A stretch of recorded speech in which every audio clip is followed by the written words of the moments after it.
மஹிந்தோதய ஆய்வுக்கூடத்தை திறக்குமாறு வலியுறுத்தி ஹட்டன் காசல்ட்ரி காபெக்ஸ் தமிழ் மகாவித்யாலய மாணவர்கள் ஆர்ப்பாட்டம் ஒன்று இன்று நடாத்தியுள்ளனர்.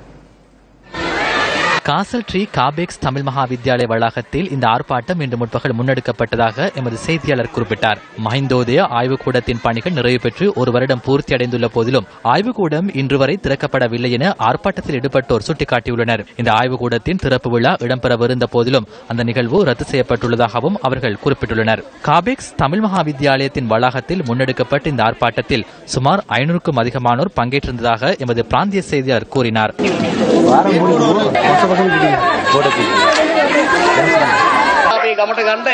பண்டாரவெளை லியங்காவெளை கிராமத்துக்கான வைத்தியசாலையை மீண்டும் பெற்றுத்தருமாறு வலியுறுத்தி ஆர்ப்பாட்டம் ஒன்று முன்னெடுக்கப்பட்டது. இயற்கை அனர்த்தத்தால் 2014ஆம் ஆண்டு டிசம்பர் மாதம் 26ஆம் தேதி குறித்த வைத்தியசாலை வேறொரு இடத்துக்கு இடமாற்றம் செய்யப்பட்டுள்ளது.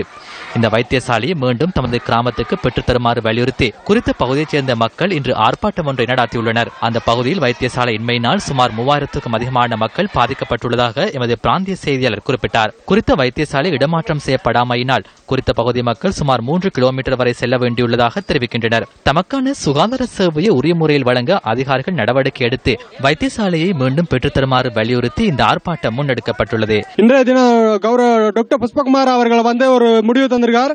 ஒரு கிழமைக்குள்ள மண் சரிவு ஏற்படுகிறதா, இந்த இயற்கை அனர்த்தம் நடக்குமா நடக்காதா என்ற தீர்வை பெற்று மீண்டும் இந்த மருத்துவமனை திறந்து வைக்கிறேன் என்று உறுதிமொழி கூறிட்டு போயிருக்காங்க. இது கட்டாயமாக இந்த மருத்துவமனை திறந்து வைக்க வேண்டும்.